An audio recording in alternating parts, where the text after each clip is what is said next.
Next decision is a decision reported in 2010 7 SEC page 398. Maharashtra versus Sangharaj.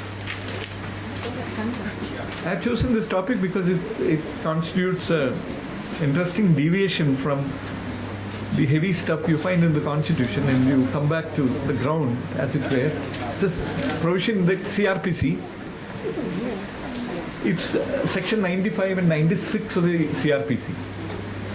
Now, if you have the CRPC with you, it says it gives a power to forfeit books, articles, documents, which include paintings, if it appears to the competent authority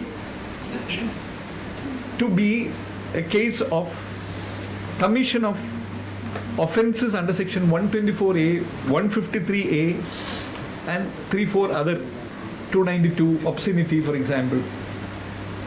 These provisions are violated, you can forfeit. The power of forfeiture is so drastic. It enables a police officer to go and seize any of the material which is declared as forfeited, and entire thing can be seized. No right of the publisher or the author or the person having the books in the possession. The factual matrix which led to this case was, a book was written about Shivaji, a revered figure in Maharashtra. Certain disparaging remarks, according to persons who filed a complaint, were there in the book. Therefore, the competent authority went on to pass an order under section 95, forfeiting the books. The matter came to be challenged before the Bombay High Court. The Bombay High Court, it can be challenged only under section 96. An order passed under section 95 can be challenged only under 96. You cannot file a civil suit. The procedure is to go to the High Court itself under 96. The High Court found that a case was not made out for excising power under section 95 of the Act. 95 requires that the grounds of the opinion on which you have decided to forfeit the book or document or painting or whatever must be mentioned. The court went through the matter, and finally the matter reached the Supreme Court. The Supreme Court considered the nature of the power under section 95. It found that it is a drastic power. It kept in mind the freedom of expression, fundamental right to expression, free speech under Article 19(1)(a). It also, prophetically, it thought of right to privacy. Keeping all this in view, the court took the view that the power under section 95 must be strictly construed. So strictly construing the provision, the court felt that it was not sufficient, for instance, that it was mentioned in the order that it is likely to result in breach of peace. It was found to be too vague. The court went on to hold that you must state the grounds of opinion. It is mandatory. Now, what are the grounds of opinion? They are the reasons why you came to the conclusion. Now, the most important part is, how do you judge the standards by which you will actually apply the principle of judicial interference with an order passed under section 95? Will you look at the standard of a person who is a weak person, a person who is not firm, or a person who is strong and courageous, or who will sense danger in everything? The court said no. You will have to apply the yardstick of a strong person, of a courageous person. That when you read a book, it is not as if you are going to faint. If you are a weak person, you will faint.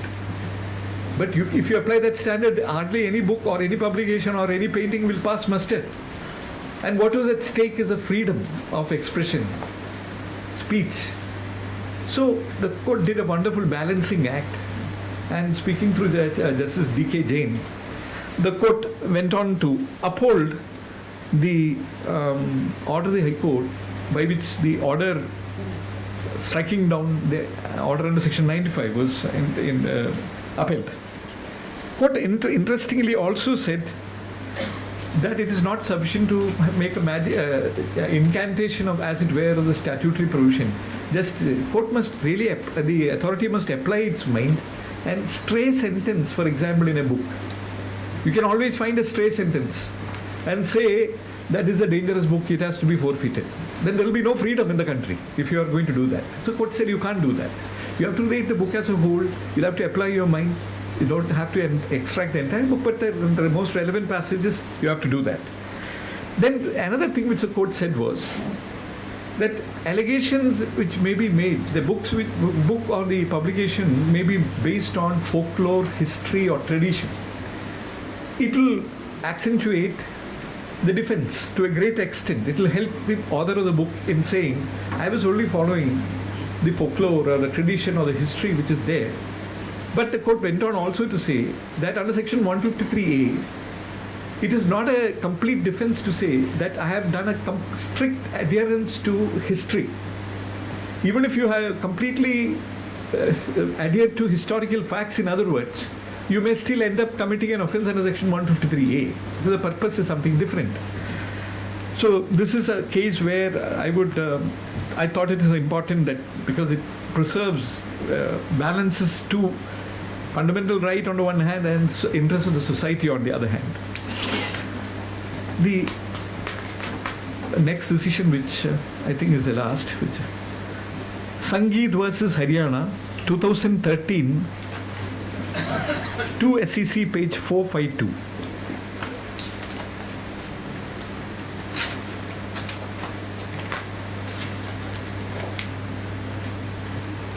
In this case, this is Madan Lopur,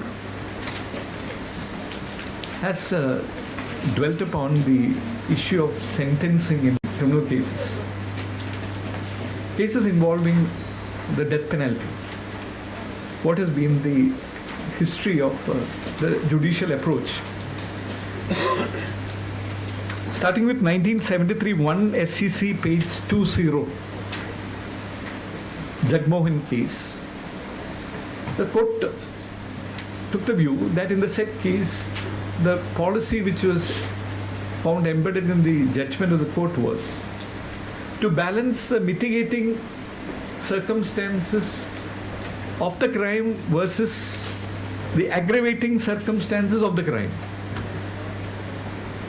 The court went on to the next stage, which is found in Bachan Singh, which is 1982 SEC page 684. There, as you know, it's a celebrated judgment where the death penalty is an exception. The court took the view that punishment must be with reference to the circumstances of the criminal also. Apart from the aggravating and mitigating circumstances of the crime, the criminal, for the first time, it came up. What background he comes from, what is his age, so on and so forth. In Machi Singh, in 1983, 3 Supreme Court cases 470, the next development was a balancing or a balance sheet, in as it were, the words used were balance sheet, between the aggravating circumstances of the crime versus the mitigating circumstances of the criminal. So this led to a judge-centric sentencing policy is what the court finds. The court found that you cannot have a balance sheet between the aggravating circumstance of a crime versus the mitigating circumstance of a criminal, because they are two distinct parts, features. You cannot compare the two. The court therefore felt that time is now ripe for avoiding what is called the uncertainty principle, because it is clearly even today not certain which principle apply, whether your client is going to get the death penalty, what is the yardstick, because the court has also listed different types of situations where crime is given more importance, the criminal is not given importance. Some cases where mitigating circumstance is given, the horrific nature of the crime is ignored.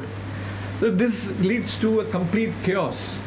The court also, of course, dwelt upon how the 14-year rule came about and the 20-year-old rule came about, the Karnataka prison rules, a prisoner is entitled to have the sentence commuted from life, because sentence to life means it's life, as you know.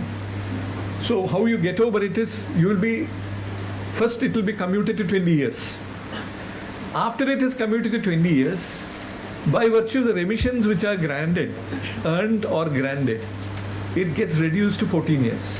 Which is why we usually say it is 14 years, therefore we should come out. The court went on to hold that there is no indefeasible right for anyone to come out of the jail after 14 years, as it were. And jail means life. And this is of course subject to the overriding power of pardon, both under with the government, with the governor and with the central government, and also the power under section 433. And no doubt again subject to the power under the restriction under section 433A, which provides that you have to undergo 14 years, which again is of course subject to the power under 433 and the constitutional power under 71 and 161.